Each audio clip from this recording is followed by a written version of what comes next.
Hay relatos que desafían la razón, historias que no deberían existir, y sin embargo, están ahí. Testimonios de personas comunes que aseguran haber visto lo imposible, haber sentido lo inexplicable, haber sido llevadas a lugares más allá de nuestra comprensión. Hoy, te invito a abrir la puerta a lo desconocido. Viajaremos desde los fríos parques de la antigua Unión Soviética hasta las carreteras solitarias de Estados Unidos, pasando por una cabaña en lo profundo del bosque, donde el tiempo y el espacio parecen doblarse bajo la mirada de lo inexplicable.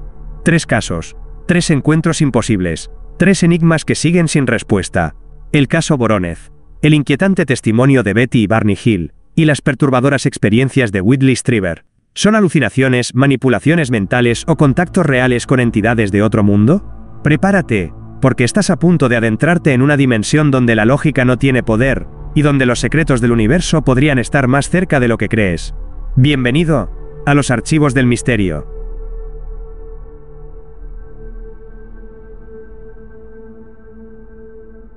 El caso Voronezh, el encuentro más extraño de la Unión Soviética, era septiembre de 1989. La Unión Soviética, en sus últimos estertores, vivía tiempos inciertos.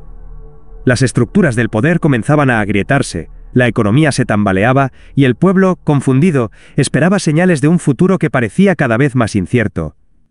Y fue precisamente en ese clima de tensiones y misterios, cuando ocurrió lo imposible.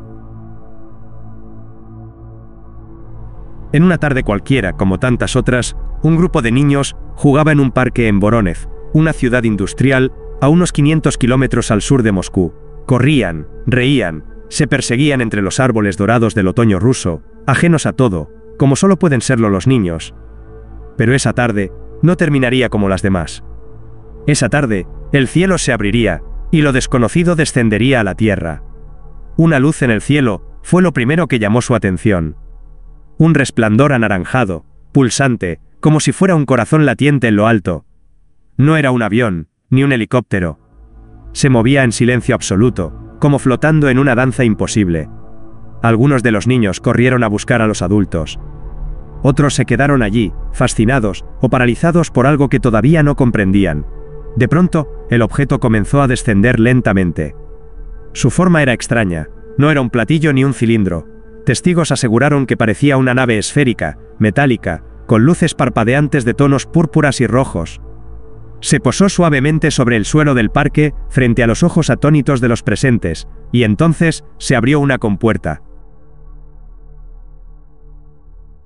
De su interior, emergieron 3 figuras humanoides, colosales, de casi 3 metros de altura, con proporciones que desafiaban cualquier lógica biológica conocida.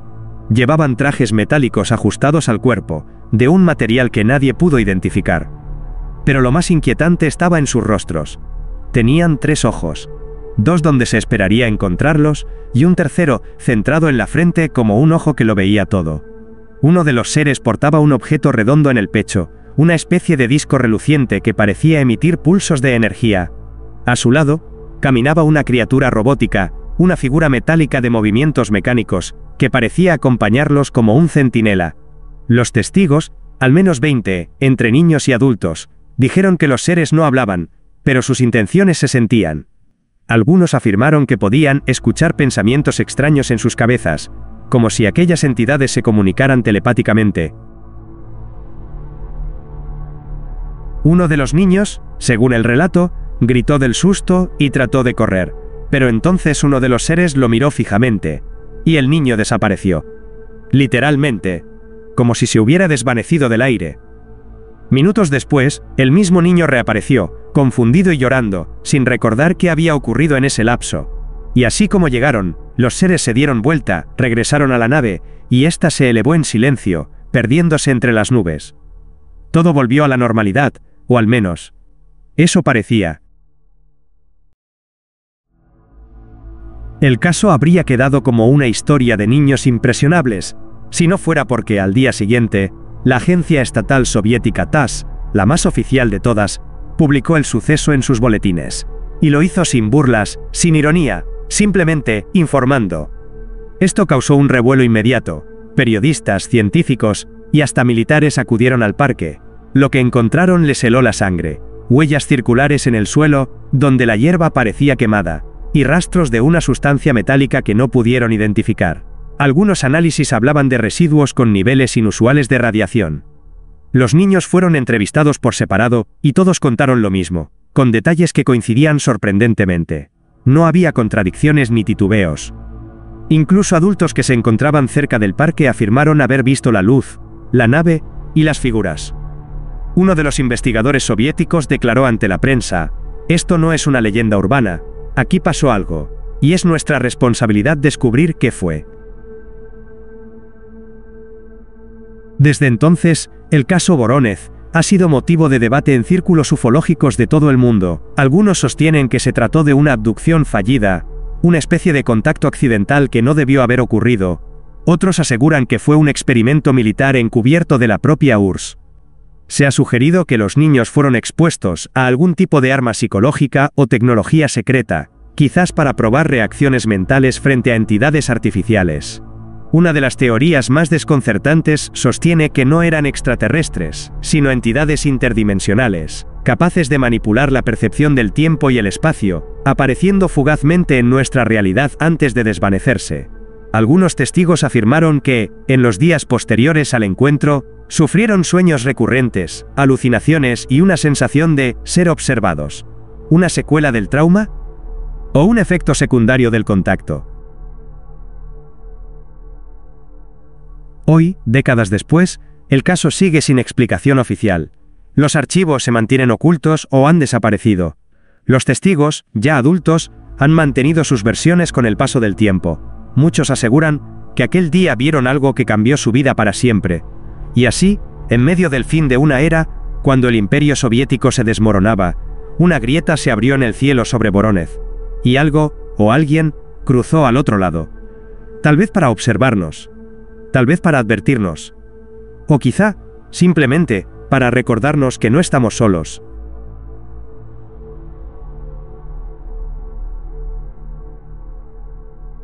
El caso de Betty y Barney Hill, la carretera hacia lo desconocido.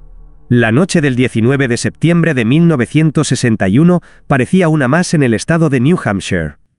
Las montañas blancas se alzaban en silencio, cubiertas de sombras, mientras el viento susurraba entre los pinos. Por la solitaria ruta 3 viajaban 2 personas, un matrimonio común, tranquilo, sin antecedentes de extravagancias. Eran Betty y Barney Hill, él, un trabajador postal, ella, una asistente social, una pareja interracial en una época difícil, donde incluso el amor podía ser objeto de miradas torcidas. Volvían a casa tras unas vacaciones en Canadá.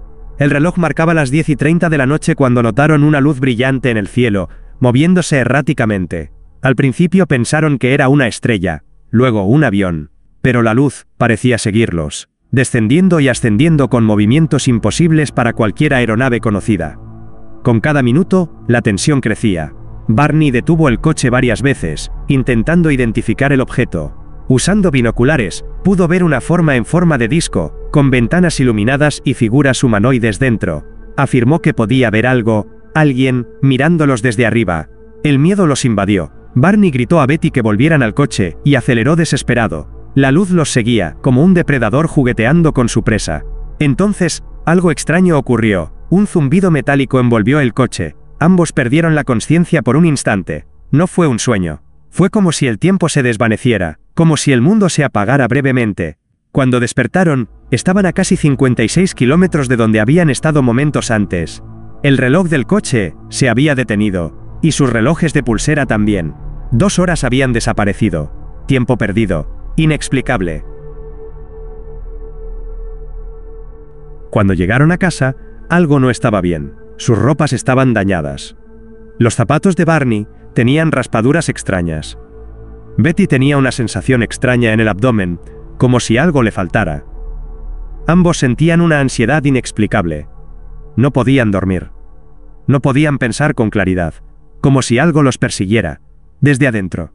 Días después, Betty comenzó a tener pesadillas vívidas.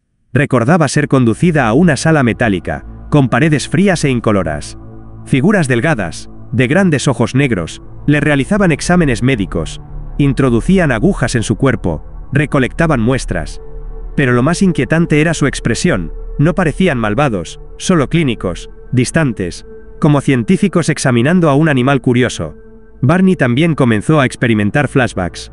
Sentía que le habían tocado la espalda, que algo lo observaba fijamente sin hablarle, que manos invisibles lo sujetaban en la oscuridad. Entonces decidieron buscar ayuda profesional. Y allí fue cuando todo cambió. El psiquiatra Benjamin Simon realizó sesiones de hipnosis regresiva con ambos. Separados, sin contacto previo, narraron los mismos hechos, con detalles que coincidían al milímetro. Bajo hipnosis, ambos relataron cómo su auto fue detenido por la nave, cómo fueron llevados por seres extraños, de piel grisácea, cabezas grandes y ojos inmensos, y cómo fueron sometidos a experimentos médicos inexplicables.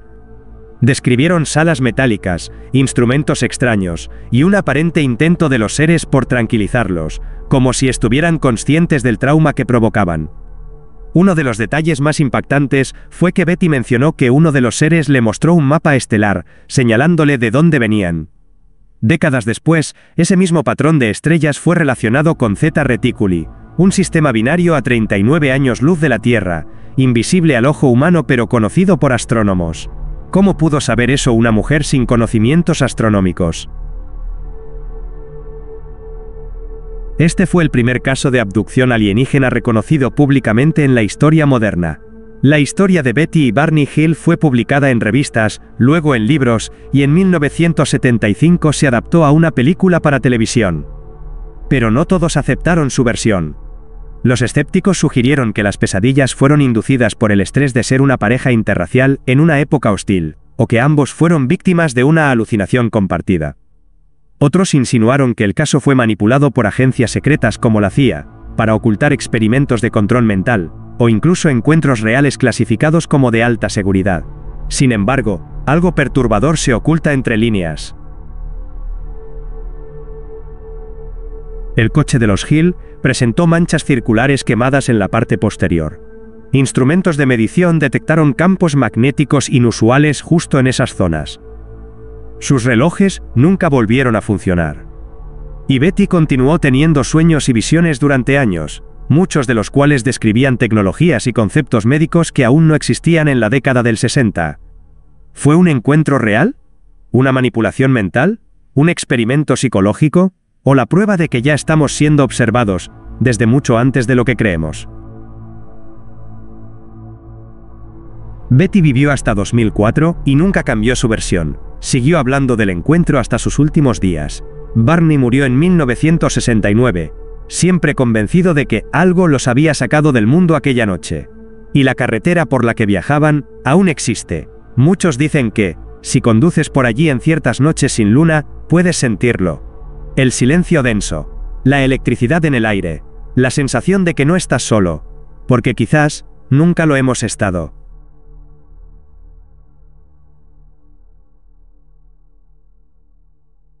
El caso de Whitley, S-T-R-I-E-B-E-R. La comunión con lo desconocido. Imagina esto. Estás en una cabaña en el bosque. No hay ruidos de ciudad. Solo la brisa entre los árboles, y el crujir de la madera envejecida bajo tus pies.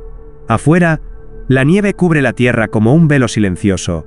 Es la víspera de Navidad de 1985, y estás por vivir algo que cambiará tu vida para siempre. Así comenzó la pesadilla de Whitley Strieber, un escritor de novelas de terror y ciencia ficción, conocido por títulos como El ansia y Lobos nocturnos. Pero lo que vivió esa noche superó cualquier ficción que hubiera podido imaginar. Strieber se encontraba con su familia en su cabaña ubicada en las montañas de los Catskills, al norte del estado de Nueva York. Todo era paz. Hasta que, en plena madrugada, algo lo despertó. No fue un ruido, fue una presencia, una sensación punzante, como si alguien lo estuviera observando desde la oscuridad. De pronto, los recuerdos se fragmentan, solo quedan flashes confusos, luces extrañas, seres delgados, de grandes ojos negros. Una parálisis total, y una mesa metálica, donde su cuerpo fue examinado minuciosamente. Despertó con una profunda ansiedad, sudor frío, y un terror que no sabía explicar. No había señales visibles, pero su mente estaba rota en 1000 pedazos. Durante semanas, Strieber experimentó bloqueos mentales, pesadillas y lapsos de tiempo perdidos. Sentía que algo más había pasado, algo que su cerebro se negaba a procesar. Fue entonces cuando, como los Hill años atrás, decidió someterse a hipnosis regresiva. Y lo que emergió de su subconsciente fue aterrador. Recordó ser llevado por figuras extrañas, algunos pequeños y grises con ojos inmensos, otros altos, pálidos, con miradas penetrantes. Recordó una comunicación telepática, experimentos médicos y sensaciones físicas intensas. Había una mezcla de curiosidad clínica y una especie de conexión espiritual. No eran solo invasores. Eran algo más. Lo que más lo perturbó fue que las visitas no fueron únicas. Strieber aseguró que los encuentros continuaron durante meses, incluso años. A veces de noche, otras en plena vigilia. Decía que los visitantes, como él los llamó, podían entrar en su mente, en sus sueños, incluso manipular su percepción del tiempo y del espacio. En 1987, Whitley Strieber publicó Communion, un libro que se convirtió en un fenómeno mundial. En él, describía su experiencia de forma íntima, directa y sin adornos. Y lo que más impactó fue la portada del libro, que mostraba el rostro clásico de un gris, cabeza ovalada, piel pálida, ojos grandes y negros. Esa imagen se convertiría en el ícono del arquetipo alienígena moderno. Pero lo que sorprendió aún más fue que, tras la publicación del libro, cientos de personas de todo el mundo comenzaron a reportar experiencias similares. Personas que nunca se habían atrevido a hablar, historias escondidas, recuerdos bloqueados. Era como si Communion hubiera abierto una compuerta de memorias compartidas, o algo más oscuro. Los escépticos intentaron desacreditar a Strieber. Lo acusaron de buscar fama, dinero, de mezclar ficción con realidad. Algunos psiquiatras sugirieron que sufría de parálisis del sueño combinada con alucinaciones hipnagógicas. Otros dijeron que su mente de escritor confundía la creación con la vivencia. Pero había algo en su relato que no encajaba con una simple explicación médica. El nivel de detalle, la coherencia a lo largo del tiempo, y sobre todo, el hecho de que otros testigos comenzaran a experimentar lo mismo, muchos incluso sin conocer su libro. Y luego están las teorías más escalofriantes. Strieber fue el primero en sugerir que lo que lo visitó no necesariamente venía de otro planeta. En sus investigaciones posteriores, planteó hipótesis aún más inquietantes. ¿Y si los visitantes son entidades interdimensionales? ¿O viajeros del tiempo? ¿O incluso seres ancestrales que han estado con nosotros desde el inicio, ocultos en los márgenes de nuestra realidad? En sus libros posteriores como Transformation y Breakthrough, continuó explorando esta idea, que lo que él y otros estaban experimentando no era una invasión, sino una forma de contacto incomprensible, un intento de conexión entre dos mundos que apenas se rozan. Incluso llegó a considerar que la conciencia humana podría ser el verdadero objetivo, que estos seres no buscaban nuestro cuerpo, sino nuestra percepción, nuestra alma, nuestra manera de entender el universo. Como con tantos otros casos, el gobierno no tardó en aparecer como sospechoso. Algunos investigadores afirman que Strieber fue monitorizado por agencias estadounidenses desde la publicación de Communion. Se especula que su cabaña estaba en una zona donde se realizaban pruebas militares experimentales, o incluso donde ya se habían reportado fenómenos similares años atrás.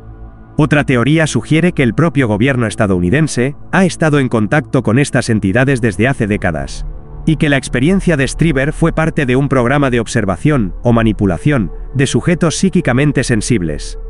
Y por supuesto, está la teoría más aterradora, que estas entidades están en colaboración con ciertas élites humanas, compartiendo tecnología a cambio de acceso a nuestra especie.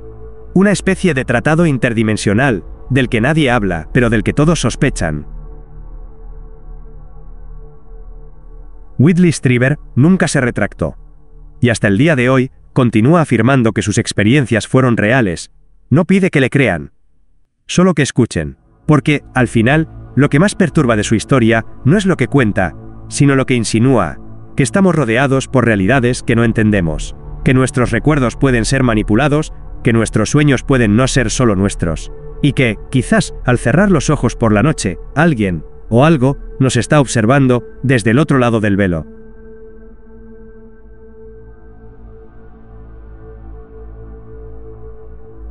Tres historias, tres momentos distintos, 3 lugares separados por océanos, culturas y décadas. Pero todas ellas comparten una misma esencia, la irrupción de lo inexplicable en lo cotidiano. En la Unión Soviética, un parque infantil se transformó en escenario de lo imposible.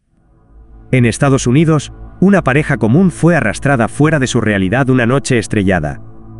Y un escritor, acostumbrado a inventar terrores, descubrió que el verdadero horror no nace de la imaginación, sino del contacto con lo que no podemos comprender. Estos casos nos obligan a mirar hacia arriba, pero también hacia adentro, y si no estamos solos.